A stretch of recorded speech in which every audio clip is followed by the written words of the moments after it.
साहेबांचा विश्वासू नोकर या नात्यानं साहेबांनी जी मोठी रक्कम तुम्हाला देऊ केलेली आहे ती योग्य व्यक्तीला मिळते की नाही हे बघणं माझं कर्तव्य आहे.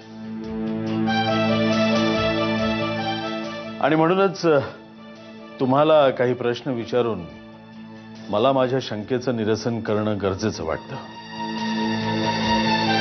म्हणजे तुमचा आमच्या बोलण्यावर विश्वास नाही असंच म्हणताय ना तुम्ही? नाही नाही, असं नाहीये. मी आधीच म्हणालो की माझ्या बोलण्याचा चुकीचा अर्थ घेऊ नका. नकोयत आम्हाला तुमचे पैसे. आम्ही नव्हतो आलो तुमच्याकडे पैसे मागायला. प्रकाश, आपण आत्ताच्या आत्ता इथून निघतोय. आम्ही गरीब आहोत, भिकारी नाही.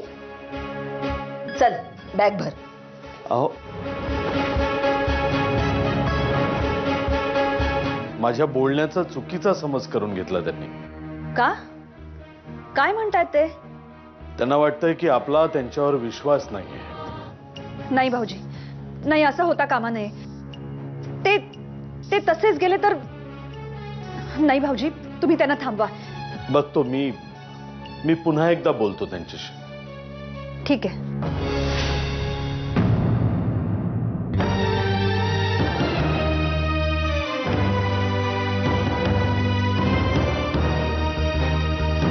आता तुम्ही म्हणताय तर ठीक आहे, थांबतो आम्ही.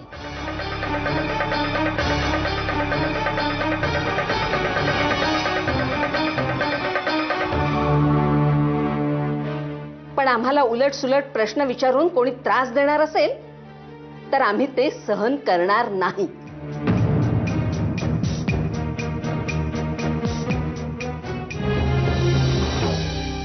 एका क्षणासाठी डोळे मिटून घे आणि स्वतःच विचार कर. आपण आयुष्यभर सगळ्यात जास्त प्रेम कोणत्या पुरुषावर केलंय आणि मग कुणाचा चेहरा दिसतो तेवढं सांग मला.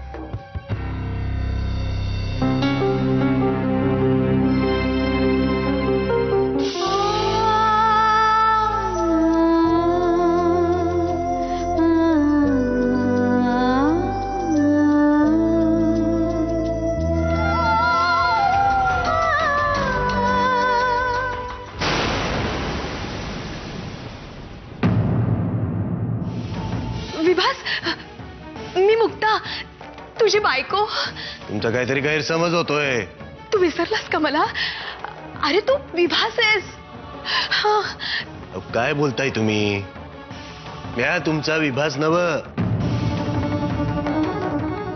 देवेंद्र शंकर नारायण गायकवाड नाव आहे माझं.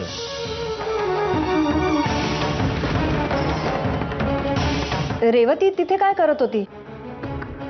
होय, ती त्यांना समजावत होती. पण म्हणजे रेवतीनेच त्यांना समजावून सांगितलं. रेवती तिथे कशी गेली? म्हणजे फक्त तुमचं आणि माझंच फोनवर बोलणं झालं होतं ना? माहिती नाही मॅडम, जाऊ देत ना. मला वाटतं या प्रकरणात आणखी खोलवर शिरण्याची गरज नाहीये. असं वाटतं माझ्या रुद्रला घेऊन इथून पळून जावं. नाही, प्रश्न फक्त रुद्राचा नाहीये, माझ्या आयुष्याशी खेळलेत हे लोक. मला लढावंच लागेल. त्यांना सांगा, नाहीतर जे काही परिणाम होतील ते भोगायला तयार राहा म्हणावं. यो आमचा हुकूम आहे.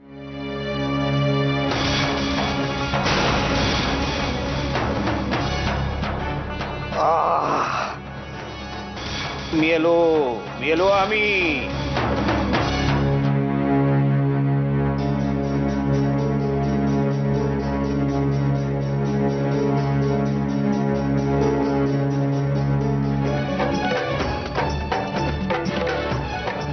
शिरप्या, ये कन्या.